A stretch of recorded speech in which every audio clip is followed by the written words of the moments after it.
Hello, creatives, community, and kind folks. Welcome to RPG with DBJ.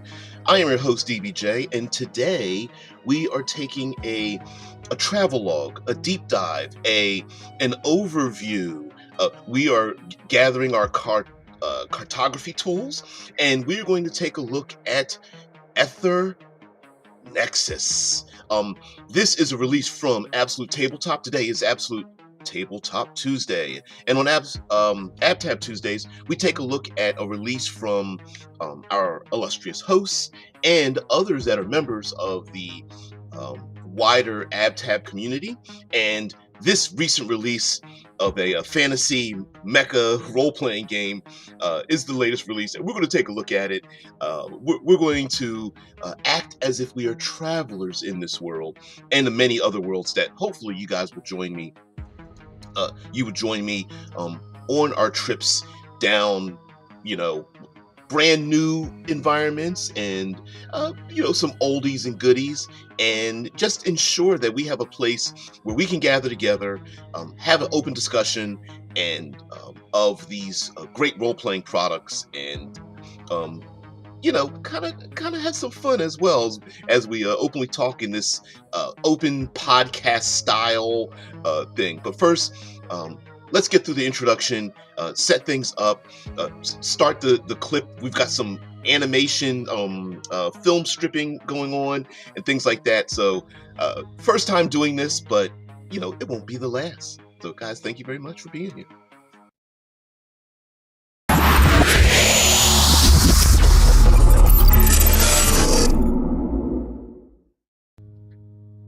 So, of course, we have the first page, the cover of Aether Nexus. Aether?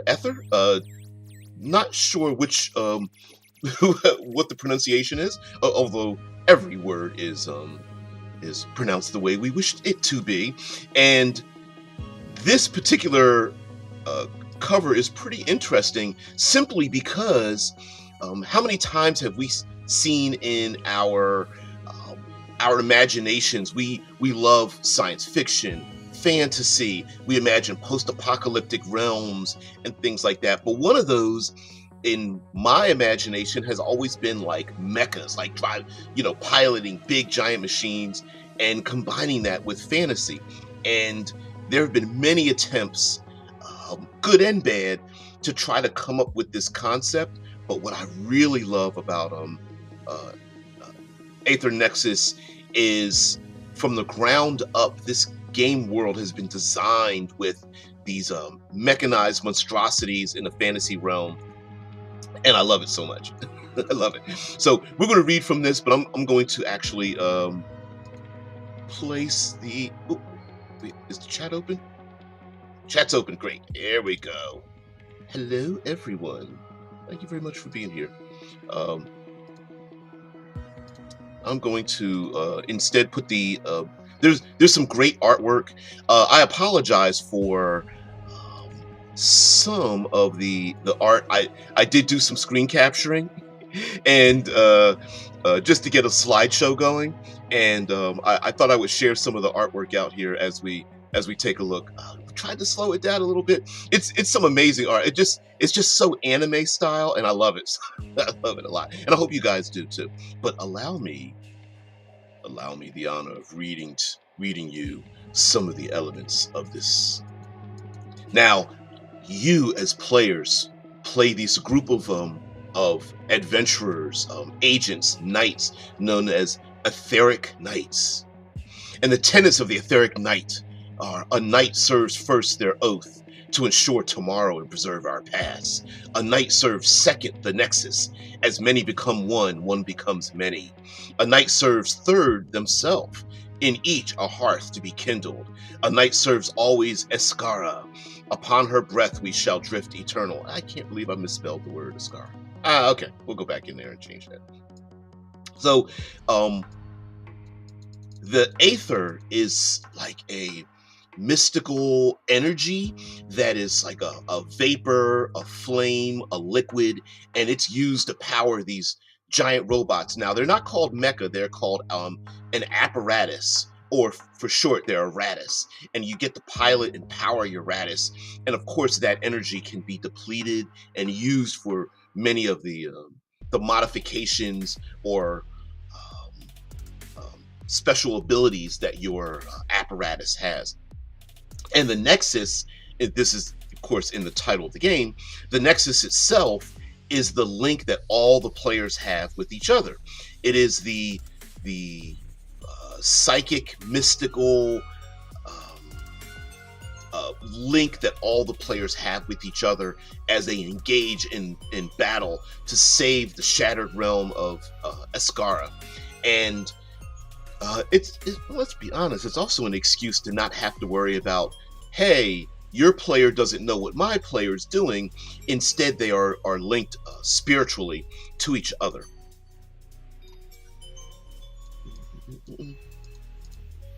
And here's our intro. You were not born a knight. You were born to become one. In your foggiest memories lie scattered moments of intense clarity, glimpses into the currents of magic twisting through reality. Elders scolded you for drifting off. Sinister shadows plagued your dreams, and over time you discovered within yourself strange and wondrous abilities. Through training, tribulation, or a twist of fate, you unlocked these unique gifts, revealing an affinity for magic and a tether to the dream sea that lies beneath all things. Many feared you.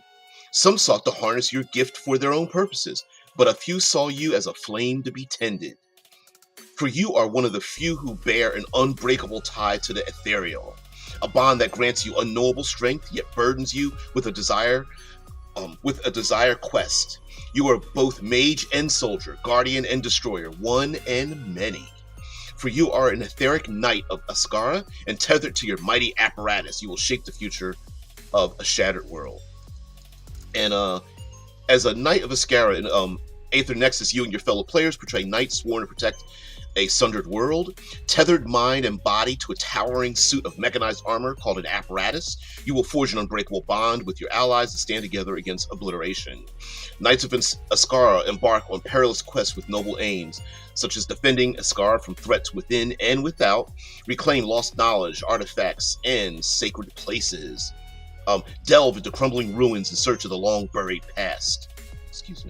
Parlay with myriad factions to uphold the tenuous peace of the realm, chart paths across the drifting fragments and the chaotic currents of the ethereal, battle skyships, lay siege to fortresses and clash with enemy legions, and lead the desperate charge against the invasive hives of the, and I know I'm going to butcher the name of this, the Ogdra.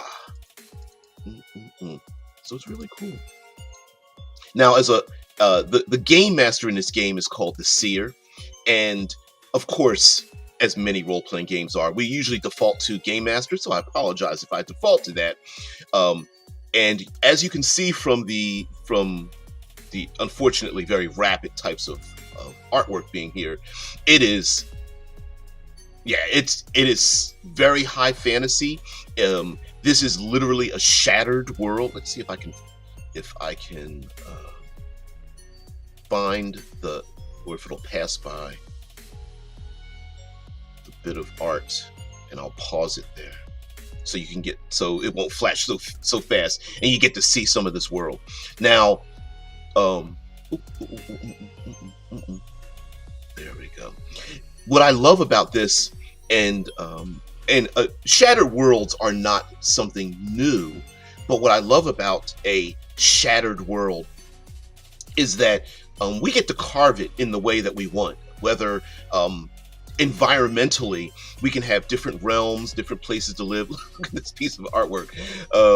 Yeah, tried to zoom in quite a bit, so I apologize for a little bit of the fuzziness, but if you really take a look at this, I mean, there's like a lake and there's mist. There's a border here. Maybe some people are living there. They're little homes and hovels, and these are giant frog-like carvings in the mountain, maybe, or maybe they were once alive. I wonder if they would still be alive. They look a bit peaceful, and then there are some sky ships tethered to the ground. Pretty fun stuff there. Oh man, there's some amazing things. We'll get back into the monsters, the adversaries, the apparatus, maybe at a later time if you guys would like me to go through this. Or yeah, really cool, really cool. There's an amazing picture of one of the many different locales in this shattered realm. Now, this star sun-like object is known as the core sun. It is spelled differently, but it sounds exactly like what you're thinking. It is like the sun at the core of this shattered planet, and the player characters are as etheric knights. You travel from each of these lands, and as would normally happen in a fantastic world in which the lands have shifted and shattered, the cultures have spread, and the survival of the different people, the ones that are on the outer reaches, the outer drift, have a harder time surviving. It's colder, they're far away from the sun. The ones that are in the innermost location have greater access to the sun, and that means they have greater access to food and lumber. And of course there's airships with trade. There are skirmishes over dwindling resources, and then of course you have yourselves your apparati, your apparatus, your the giant machines that some people who have commandeered those. Here's a world map of Eskara, and as you can see, there's even there's lakes and mountains and deserts, and even whole lakes or possibly even oceans pouring over the edge, or draining down between the floating lands onto the ones below. And of course you get to, it's not prescribed. This game has lots of random elements in it, so you can make up your own, and it just becomes very personal for the players. I get to the chat here. Hey Shadow, hey, what's going on? Thank you so much for that. I really appreciate that. Yeah. Sorry about that. Thank you. Thank you very much for the coffee. I really appreciate it. Yeah, and listen, mind you, this game is and the Matt Click, the main designer of the game, and the others that were involved in it, this is absolutely positively an homage, a thank you to all of the various mecha anime and games and things like that. So it's not like they're not pretending that this is wholly unique and never been done before. It's a shout out, it's a celebration of it, and I really like it. Yeah, Deadman mentions a White Wolf's Exalted game system has war striders in a high fantasy setting. Yeah. Covenant, hey, I'm new here, really enjoy your stream, looking forward to hang out with you. Yeah, it's difficult for me to get on to like Discord and interact social media wise, but always glad to have you here. Thank you very much for stopping by. And I do have a Discord server that is maintained by so many other excellent people, not myself.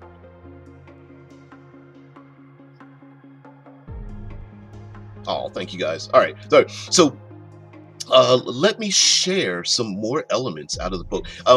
Matter of fact, you know what? I'm going to let this allow this to continue, but I'm going to share some more elements out of the actual book, and then we'll get into actually sharing the book and showing you the book, itself.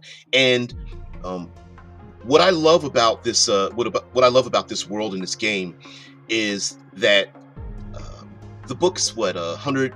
Here it's showing me 128 pages in a PDF. It's not that long. The rules are pretty simple. The creators themselves. Here we go. I'm going to change the share here. The creators themselves have also.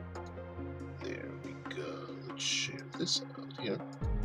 The creators themselves have even mentioned, if you take a look at this, here's the core rules, and it says powered by the Mecha hack. So if you're familiar with the Mecha hack, you'll be extremely familiar with this game. And the Mecha hack was made with the Black hack, so it is a highly modified D20 game.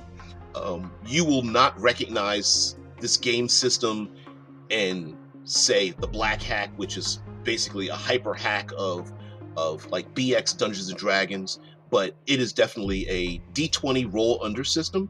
And by using a D20 roll under system, it has a bounded accuracy that keeps the numbers very low. So it's not rolling buckets of dice or anything like that. It is a D20 system, and it's a roll under system. So you want to roll underneath your attributes, and your attributes never go above 18.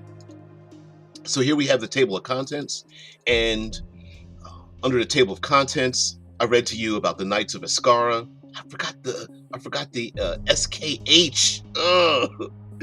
I'm terrible. We also talk about the Broken World and some of its origin. We'll get back into that. The rules of play, some of the terms that are the terminology is scattered throughout this book. Now, depending on your personality, some people don't like that, like where the lingo franga of the game is immersed within the rule set. But I appreciate it because for me it makes me immersed in the game. Some people have vacillating desires or repel against that, but I personally like it. Of course, you have to have, like, here we have like augments and boons, armory, of course, supplemental rules about airships and the types of airships. They're there. Lots of foes. I think sometimes when we design role-playing games, we don't have enough foes, enough enemies to fight, and enough reasons for why we are adventuring in the first place, and I really appreciate that. We also talk about the rules of play, page 9 and so on. The rules aren't very deep, which is kind of cool. And then we get into the knights and apparatus. Let me go back here. Let me know if the music's a little bit too loud as well. I'm trying to. It's difficult for me to adjust it because I can hear it in my ear, and I've got my audio, so it sounds low. But for you guys, it might be too much.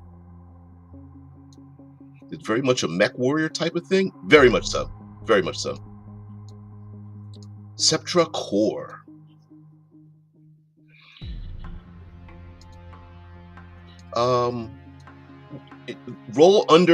Comparing roll under to roll over.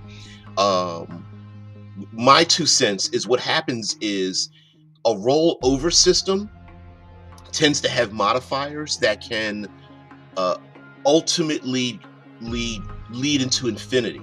So when players have access to modifiers in a rollover system, what happens is those modifiers keep stacking, and that means that the modifiers can keep growing to a point that is difficult.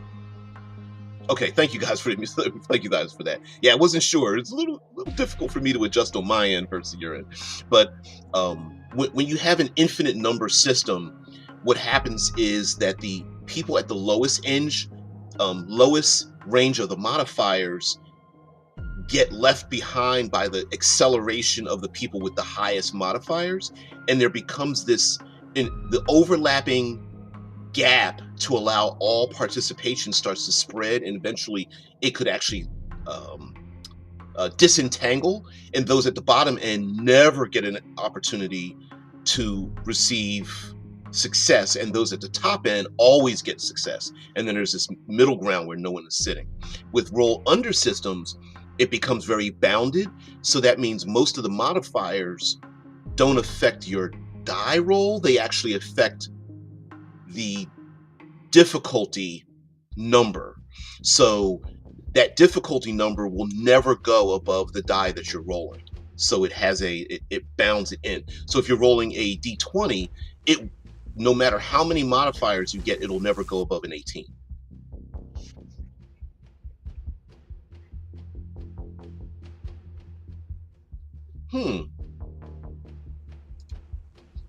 Juice is interesting. I feel exactly the opposite. I think our hobby is way too focused on fighting against foes. I agree with you. Maybe I was placing an interpretation on that was a little off. I was just saying that the types of foes, the types of enemies that are listed in different types of role-playing games, sometimes they aren't numerous enough to make it interesting. But what I love about uh, uh, non-foe related games is that we get to tell other stories. So yeah, I love that. At the end of this the PDF, we have a lot of quests, and the quests were created by members that were both the writers of the book and freelance writers made a bunch of different types of quests. And so those quests are everything from a great battle to rescues to forging alliances and things like that. And so we have enough quests, and it gives you a great idea about what types of adventures you can have.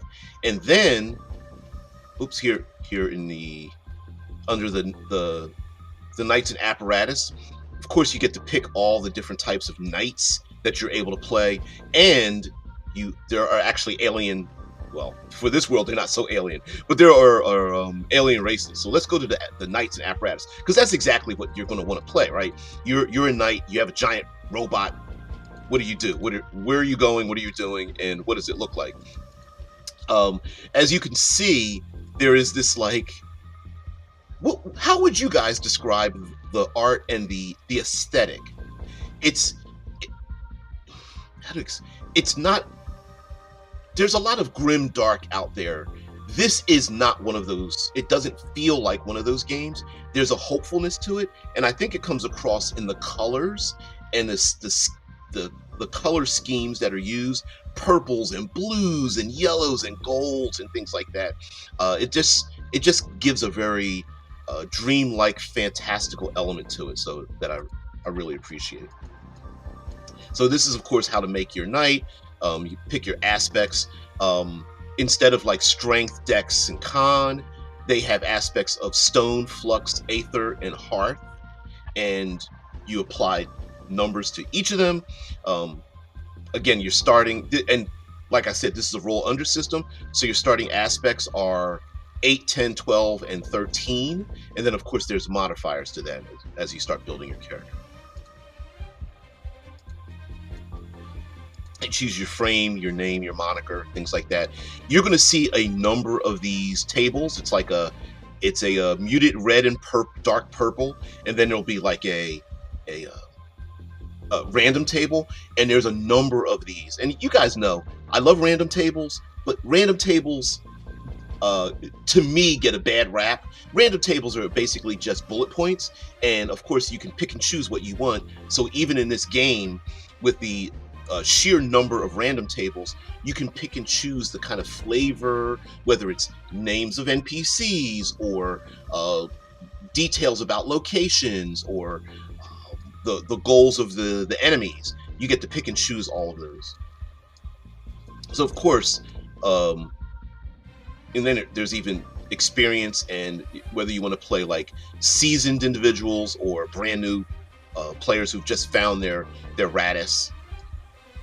But what we really want to do, here's some get to roll your random background. I like random background generation. We don't see that a lot. This goes back to the ye olden days where in Traveler, there's a Traveler sci-fi game called Traveler where you could literally randomly roll your character, and you can die in character creation, which is pretty ridiculous, but we loved it nonetheless. And so I love backgrounds and rolling them, things like that. But let's get into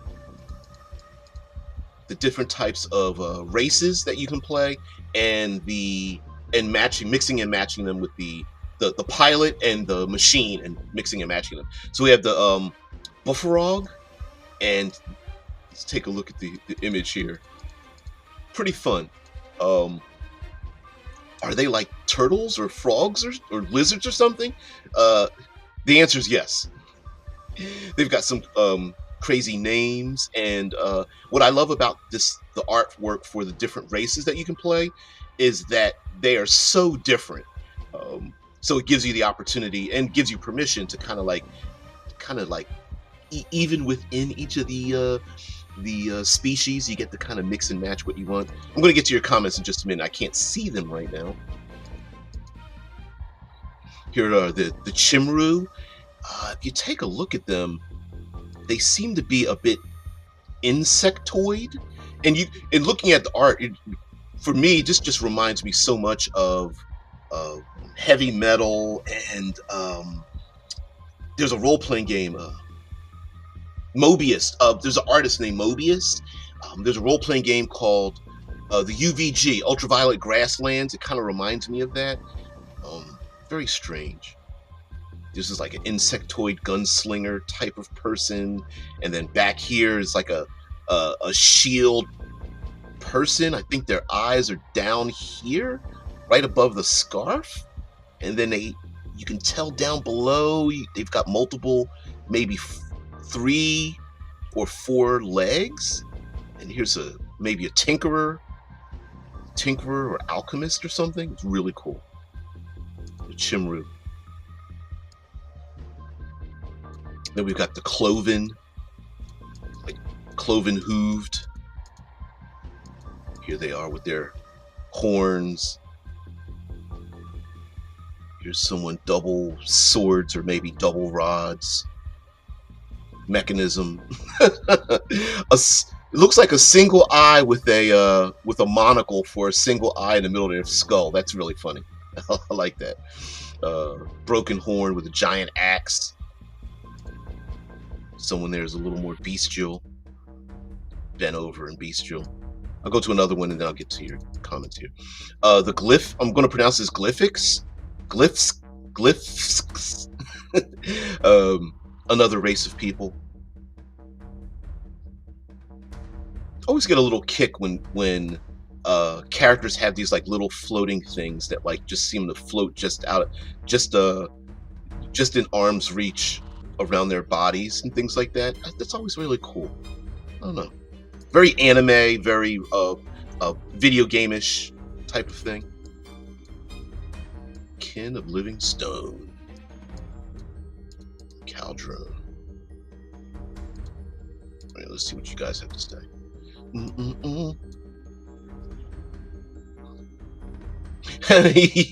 Yeah, I hear you with that. Yeah, Shinobi. Yeah, it's not. Yeah, Death Angel says it's not grimdark. Maybe a little anime-ish. Absolutely. Yeah. Fighting as compared to what? For example, I love when players find alternative solutions to combat. Absolutely. Well, first of all, just as a game master and storyteller, it gets a little boring when it's constantly like roll initiative, fight, roll initiative, fight, roll initiative, fight. It's like, all right, come on, like, can we do some other things here? Now, it's not that I don't like dice rolling, and not that I don't find that the combat can be interesting. I just think that we tend not to do that. Shinobi says, I like that Dragonbane has a rule where your modifiers can't go over 18, so that there's always a chance of failure. Yeah, and it also reduces die rolling wise when you have roll under systems. No matter what die mechanic you're using, if you have a roll under system, because you can't go above 18 with all the modifications before you roll the dice, there's a cap on mod hunting that you don't have with roll over systems. So because at a certain point the players are going to go, great, I've got enough modifiers to get it as high as I can. Now I can focus on other things rather than constantly mod hunting, always trying to get another +1, +2, or +1 again, things like that. So I could see myself playing a MechWarrior style game, but probably would never run one, whereas I would prefer to run a fantasy, sci-fi, or cyberpunk style game. We are all, I think, kind of like that. Like some games we would prefer to run, others we don't. You know?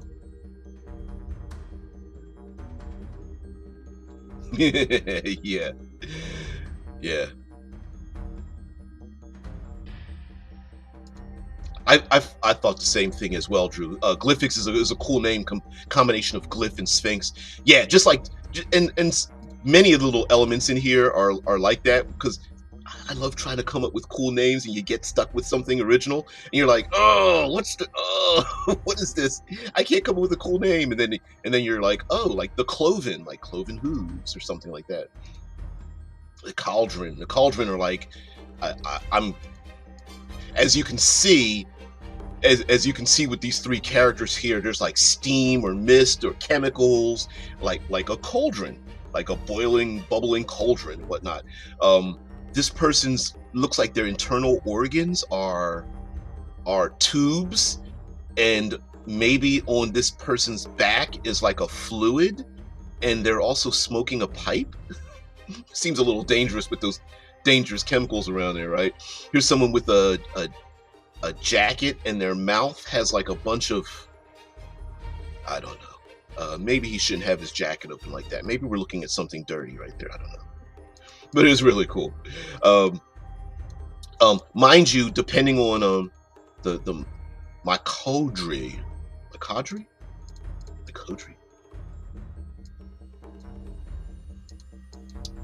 Here we go. Yeah. Looks like trash heap people. Maybe funguloid mixed with mechanisms and things like that. Hey, my player character is a locker from a high school with some wheels on it and some fungus on the side and a cowboy hat. That's what my character is. It's very fun, very, very fun. Here's somebody with a tip of the hat walking around here, and then a big chunky person here with some bones stuck in there, trash, rusty, with a shovel, a skull that may or may not be their real skull. Who knows? The Tuscaran. You're gonna see when you see them. You're gonna be like, Tuscaran. Oh yeah, I get it. Tuscaran. There's somebody right in the middle, ready to go to work. Got a lunchbox and everything. Another person looks like maybe a constable, some kind of enforcer, whatever, with these little floating blocks near them. Here's somebody else with a small bird on their shoulder. Could be a bird. Doesn't look like a bird's head. Looks like two little red dots, one above the other. I'm a pirate with a hook and a peg leg that looks like it's floating. I've got a floating gap in there too, but it's really cool. I don't know. I get a kick out of it. The artwork's awesome. Here's the kin. Reminds me very much of the Space Guild navigators. Don't know why. It's like the Space Guild. I'm a person in a tube of fluid floating. I'm just energy. It's really cool. Now, of course, we have to have our giant machines, and of course, we're going to combine it with the machines. As I said before, this isn't a bucket of dice kind of game. I remember reading a review, and they kind of call it OSR. I'm not exactly sure if that's correct, but close. I can see where they're coming from. Here in this game, depending on the species you pick and the apparatus that you combine together, you're going to have dice, and those dice represent like how much armor, how much damage you can do, the energy and things like that. So it is a little bit prescribed. So you're not going to see like a laundry list of weapons, a laundry list of different armor types. Essentially, it would be like the Black Hack or BX Dungeons and Dragons or some of those OSR games. When you pick a character class, you just get a die that represents what your capabilities are, right? So if you're like a fighter, I get a D12, but as a wizard, I only get a D4, but then I have magic that does something, and you get a die associated with it. And it's the same here. And yes, when you roll your damage die, and that's how much you can do. Your armor die, you roll that, and it subtracts from the damage that is done. So your defensive measures are variable. So a person that does low damage, it's possible for them to pierce the defensive measures of an enemy. And there's even random names in here, but this is the Bastion. You got to have the heavy warrior, type, right? Heavy warrior machine. The Bastion. Definitely have to have the Knight, known as the Dragoon. Very, very anime. Skyborn Strike Frame. And like a video game, like an anime, like all those things. Listen, D8, D8, D8 across the board. Yeah, a little bit good at everything. Gotta have that. And there's, of course, lots of details in terms of the types that are picked. Now, this is a fantasy world. This is mind-blowing here because normally when we think of mechas, we think of like machines and things bolted together. But this one has like foliage and whatnot. They're kind of grown together. And it's the Enigma. The Wild Frame.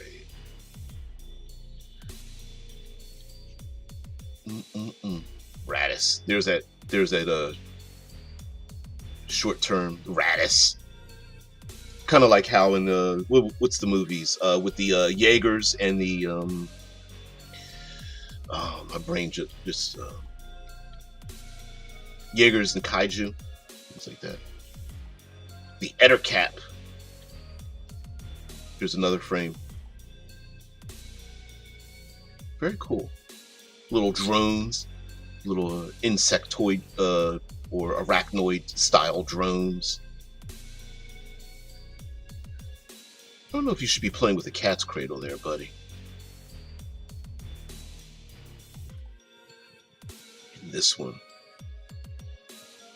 the Imp. Big tail on the end of it. Some names, random name generation, and the Imp.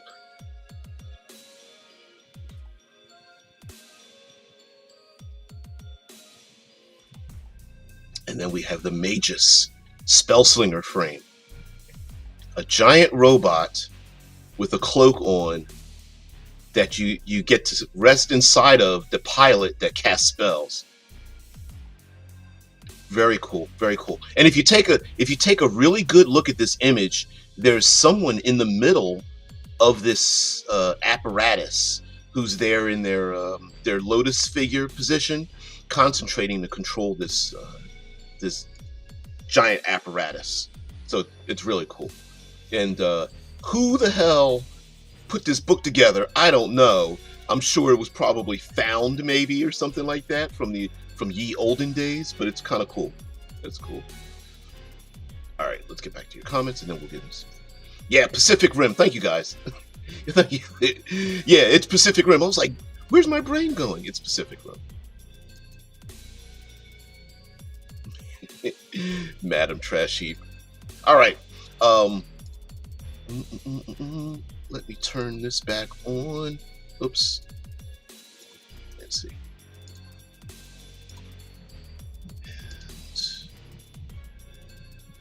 There. We'll put this back in so I can get back into reading some of this stuff.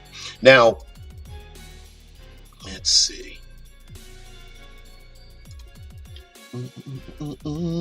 Sorry about the dead air there. Let's get back into our travel log. Now, Eskara, like I mentioned before, is a broken world. So here it says, once Eskara was whole and her kin prospered. Eskarans pierced the veil of reality, venturing into the vast and enigmatic realm of the ethereal. There, they uncovered the secrets of Aether, an arcane element rich with both power and knowledge. Wielding Aether, Eskarans entered an age of wonder and prosperity. Magic was abundant. Aether-powered technology lifted life to utopic heights, and a vast, equitable commonwealth spanned the world. Unfortunately, there was the Hive Wars. Amidst the roiling depths of the Dream Sea, Eskarans encountered the chittering legions of the Ogdra, conquerors born of the abyss who had devoured worlds beyond counting. Seeking further conquest and hungry for war, the Ogdra burrowed through reality to invade Eskhara. The ensuing Hive Wars raged for untold ages, and much of the world that was fell away. Centuries of progress and prosperity were reduced to ash, and they literally shattered the world. And in this game, you get because the Eskara exists in the Aether, you get the idea that if you kind of wanted to think of this in other role-playing games, this doesn't take place in the prime material plane. This kind of takes place in like the ethereal plane, astral plane, because it's like all the Aether and ethereal and things like that. And it's like, that's kind of cool. Yeah, from the crumbling ruins of their realm, etheric knights rose with their mighty apparatus to stand against the Ogdra, waging desperate battles across Eskara and the infinite expanse of the ethereal. By the later days of the calamitous Hive Wars, Eskara lay broken and strewn in her fragments, but her kin clung to hope. Yeah, so it's really cool background. The Apparatus are relics of war. The Nexus itself is fighting as one. So even it's similar to Pacific Rim in the sense of the pilots are chosen not just simply because of their skill, but because of their ability to bond with the machines. Think of the player characters coming together as a Nexus because they create a nexus of all of them, even if maybe their personalities rub each other the wrong way, but as a fighting group, they operate as one, and that's the thing that brings them together. So you could have a motley crew of characters, strange bedfellows, as it were. The Aether itself is the energy that powers these machines and powers magic and things like that, and it is taken from the Aether and turned into like a vapor or a fluid or a flame or things like that.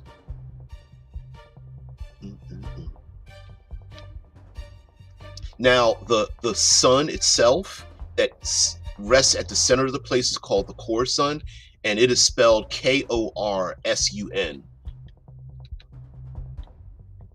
Yeah, factions and fragments. As Eskara drifts broken, her people survive upon scattered pieces of land known as fragments. Some kin find solace in ancient culture and tradition, while others look to the horizon and foster newfound community in the ruins of the old world. And we have like the core forward houses.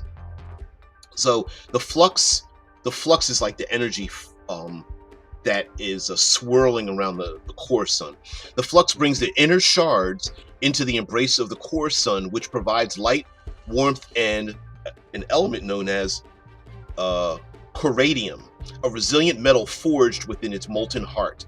The core word houses of the inner shards reap these benefits, reigning over prosperous dominion brimming with crops, lumber, and metal. Ambition, however, rules above all, and conflict simmers eternal between rival houses. There's also factions known as the Cinder Clans.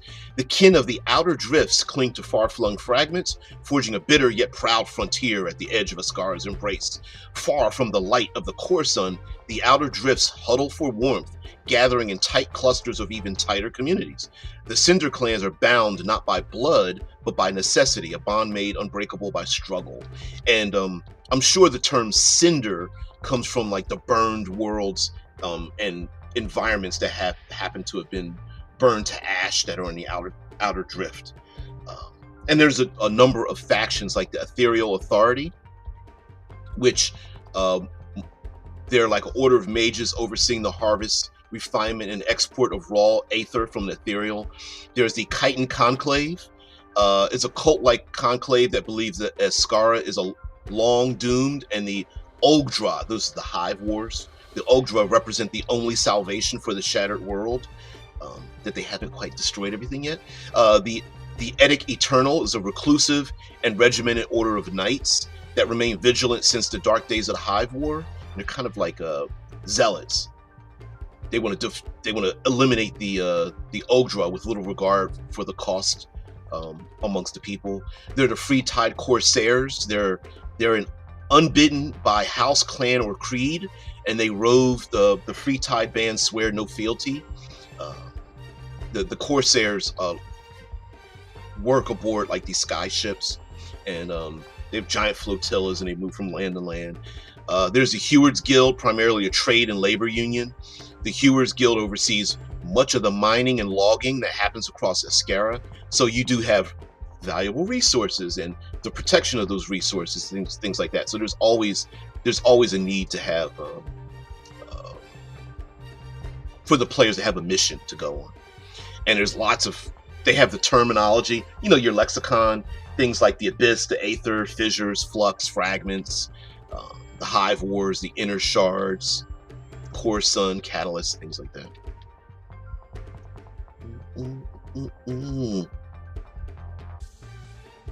Here we go. We're going to show this off. Let's get back to what you guys are saying. All right. And lastly, come on. There we go. Lastly, let's get to enemies, foes. There we go. We're going to share this out. Really cool.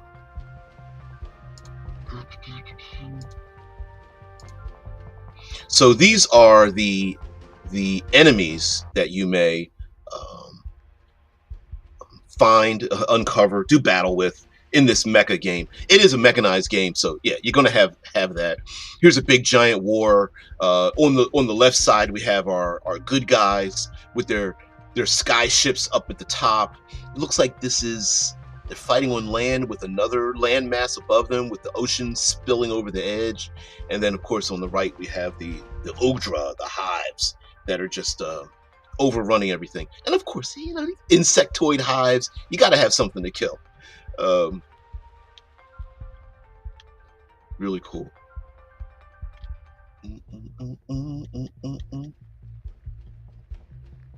Talks about the different types of average stats. So here we have a chart for the average foe stats. So if you want to make up your own, you can. Very easy to put together. What kind of threat level: minor, moderate, major, and mythic.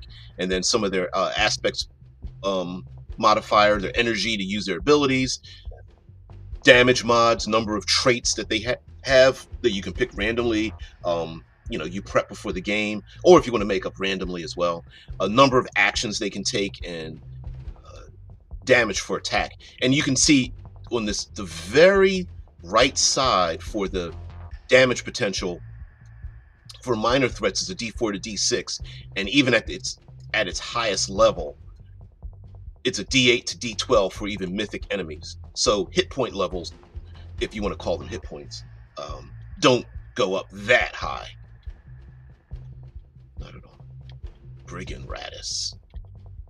Here are the brigands. Brigands, pirates, thievers, holding together some of the Ratuses, and whatnot. Yeah, steam powered, or maybe just burning from the inside. Different, and of course, there's different versions of the same ones, right? You got yourself like you got your simple bandits, and then of course you've got like the leaders and whatnot. There we go. Come on down. There's another cool piece of artwork. The Great Beasts, Driftwings, Iron Ox, blah blah blah. Yeah, a bunch of these. Here's something, and I threw this up in the slideshow. Three-headed flaming wolves with fiery hair. Serpents, insectoids, things like that. Of course, these are all mega sized, kaiju sized. Worm, the Yormon, strikes and things like that. We can get into rules maybe at a later date if that's something people would like, but I just find it very interesting. Here's some more. Foes, enemies, adversaries, I guess you could also list them as. Looks like a Colosseum, animated Colosseum. Another one looks like to the right, looks like a animated pillar of some sort. Very flavorful, very flavorful. Living fragments and splinters, probably of the broken world. The Ugdra, here we get the Ugdra. Some of their abyssal barnacle. Herald, Scuttlers, Gatekeepers, Selectors, Strike, Vicar. And then here's what they look like. Very Pacific Rim, you know, like they're not just one type of hive-like roving thing, you know, swarm or something. They come in different shapes inside. Are they? And they're not quite insectoid, not quite. I mean, they're a little bit of everything, right? Crab-like, spider-like, wasp-like, yeah, lobster-like. Kind of cool. They can't be reasoned with, and they can and will not stop. Here's some evil Radis. I think there's 3 of them here. There's one here with a like a face and a body that's floating. Looks like it's crying. Here's another one where if you take a look real close, there's like a light violet purple pilot inside, maybe in pain, as this machine is also burning and steaming with black smoke exiting its skull. And the pilot down here, maybe the pilot can't even leave, or they've been merged with an accursed apparatus. And then there's a monster down here as well. Looks like living coral or something like that. I'm sure it's poisonous and dangerous and things like that. Revenant Primordials, Wraith Knights. Sorry, getting some other things. Here we're getting towards the end of the book, and this is where the random tables come into play. So if you're stuck with an idea, or you want to create something like off the spur of the moment or whatever, plenty of random tables. So, you know, we have things like destroy, seize, corrupt, reveal. These are like the enemy, what their mission is. Summon, unleash something.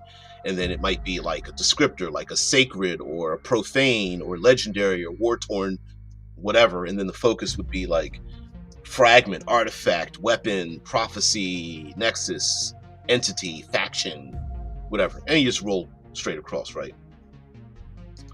Or go roll multiple dice as well. Some type of disposition that the enemies have, secrets, nemesis strategies, like how will they fight, effects, type effect reverberations, plenty of that. Enemy assets, like what makes them special. Maybe the players need to uncover that, or they'll get their asses kicked. And then we have a number of quests. And let's see if I'll do a 2-page spread here. Nope, the other way. There we go. And you'll see here, I'm just going to quickly page through this. Under the quests and things like that, you'll see that they are listed with the quest, the person who wrote it, and each quest has a similar layout. So you have like an introduction, you have your moments and twists, and then it goes through the adventure. And each of these quests is maybe like a 2-page spread or maybe a 4-pager, and that's it. You gotta get a number of them. Derek Plague, Green to Concordance, Michael Barker, Chris Willem. There's Matt Click's one, Clash at Ferric. Someone JB Little, Control the Monarch. Display of Prowess, Susanna Grace. Heart of the Nexus by Jeremy Lilly. If you're a member of Absolute Tabletop, you'll be familiar with many of these names. Meredith Gerber, The Hive Heist. Misery Begets Misery by Marquise Hardis. We're definitely going to take a look at Scavenger. I've got the hardback slipcover version of his game. Party Crashers by Gwen Reed. Return of the Virtue by Matt Click. Am I still broken? Okay, good. Okay. Wrestling the Worm. Wrung from Omens from Tim Kearney. And Sears Augury. And there's bunches. Tables. Hey, there's some more tables. How about some more tables? Oh, wait a minute, I forgot. There's some tables in here as well. Uh, and I think this lends itself to a lot of the OSR, like, hey, I don't know what this world is about. I'm stuck for an idea. I want to massage my world to make it the way I like it to be. And the tables allow us to do that. Tables are like prep work, right? Where you don't have to use them at the game live. You can do them like, you know what? Let me roll some dice and get some inspiration. And so, of course, doing so, yeah, doing so, of course, gives you that the intention of like, yeah, okay, I didn't think about that, but yeah, I will have an adventure where you have to protect important dignitaries or a convoy or something like that. Migo from the Cthulhu mythos, probably. Oh, the image of the thing. Yeah, I didn't see that comment, but anyway, again, guys, thank you very much for letting me just like page through. You guys know I really don't like to do a lot of preparation for this because I want to be a bit organic. Sometimes you guys come to me with some ideas and I go, oh, if you wanted me to go back and take a look at something, I could. Again, this is AbTab Tuesday, so I've been a part of the Absolute Tabletop Facebook group for are we into double-digit years? If not, it's getting close to it.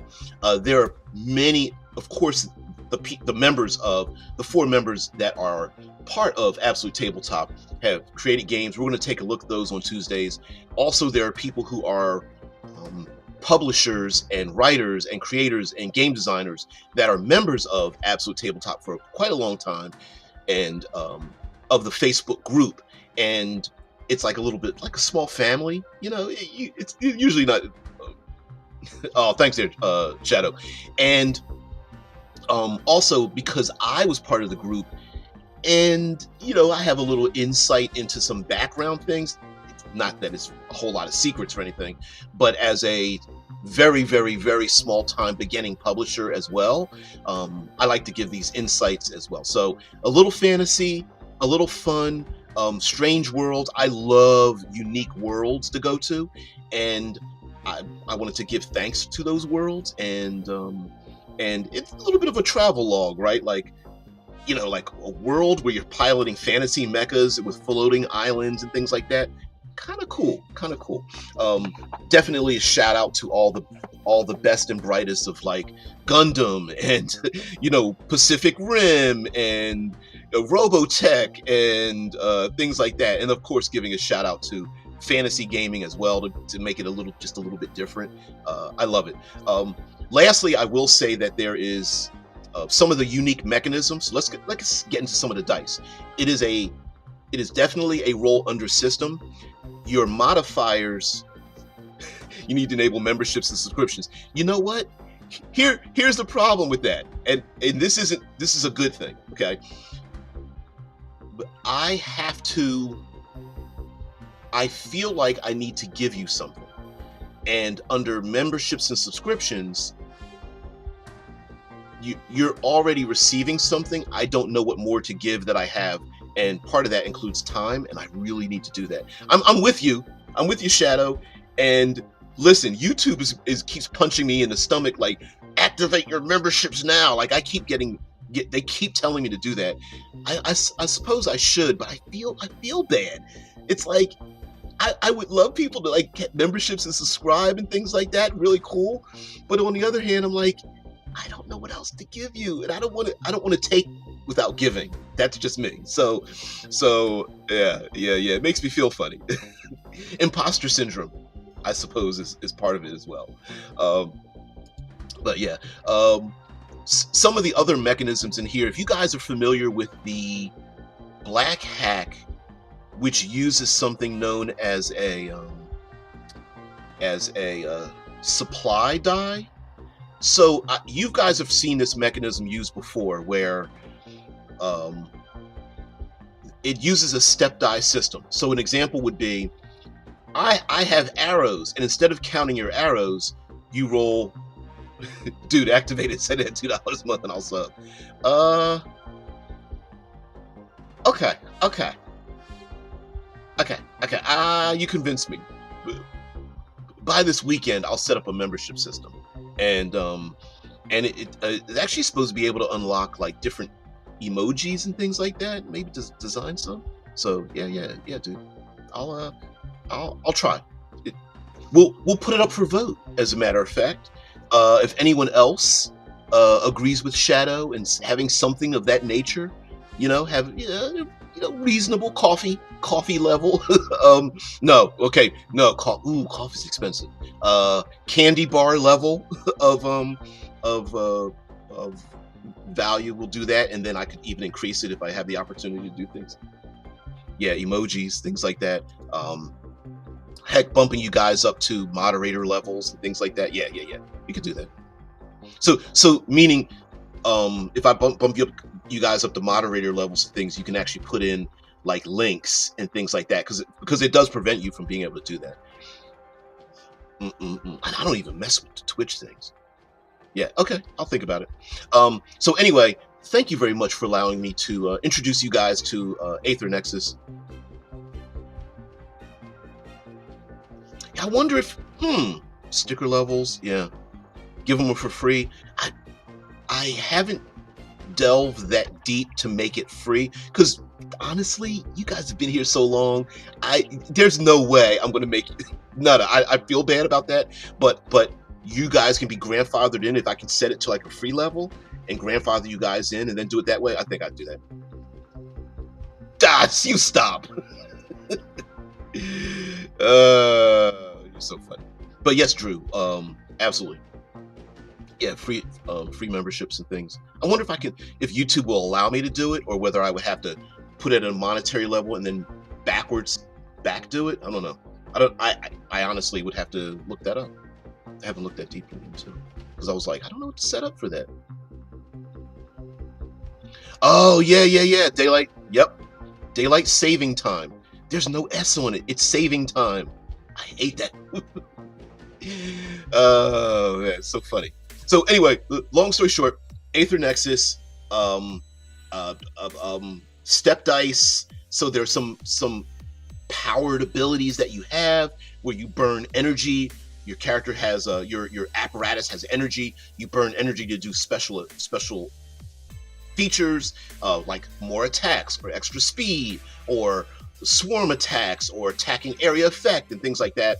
And you will roll your die, and if your die comes up like a 1 or a 2, it will start stepping down.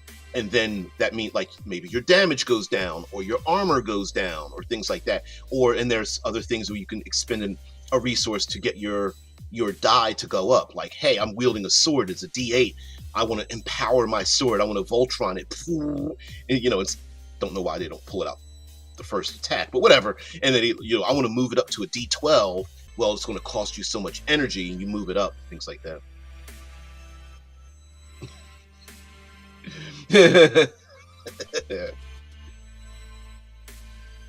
Still trying to. I'm a mod for another channel, but gifted memberships are a thing. Yeah, still going to try to get you on that channel too. Yeah, no problem. Yeah, gift memberships are a thing. I've seen people give away gifts. I just didn't know how they did it. But yeah, maybe Veterans Day. I know you work, but thinking maybe a federal holiday. Yeah. When is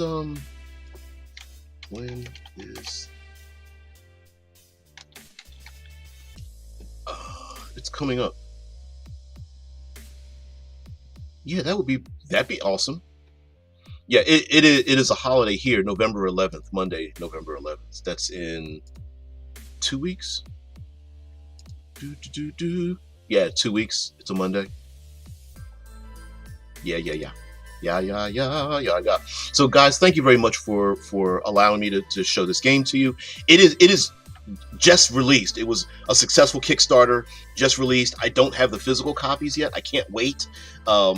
I can't wait for it to come in. Looks pretty cool. Fantasy mecha role playing. Yeah, really cool. Really cool. Yeah. I think she's cloven. She's probably cloven, and maybe the hat pops up like a whack-a-mole, and you could slip right on down there, or there's a hatch in the back or whatever. But even in the artwork, like you get to see like the floating lands in the background and things like that. Kind of cool. So guys, thank you very much for being part of the show. I really appreciate it. AbTab Tuesday. So next Tuesday we will do another release that within the Absolute Tabletop family. Maybe like Iscloth or Scavenger or the Convocation or Dead Man's Guide to Dragon Grin. There's so many things. So yeah, oh yeah, absolutely. Yeah, DM me. And I'll look more into like memberships and things like that. I don't know why I don't think about those kind of things. I just like hanging out. So guys, have a great one. Thank you very much for being part of the show. Do the damn thing. We're getting out of here. You guys have a great day. I'll see you later. Peace and tranquility. Bye.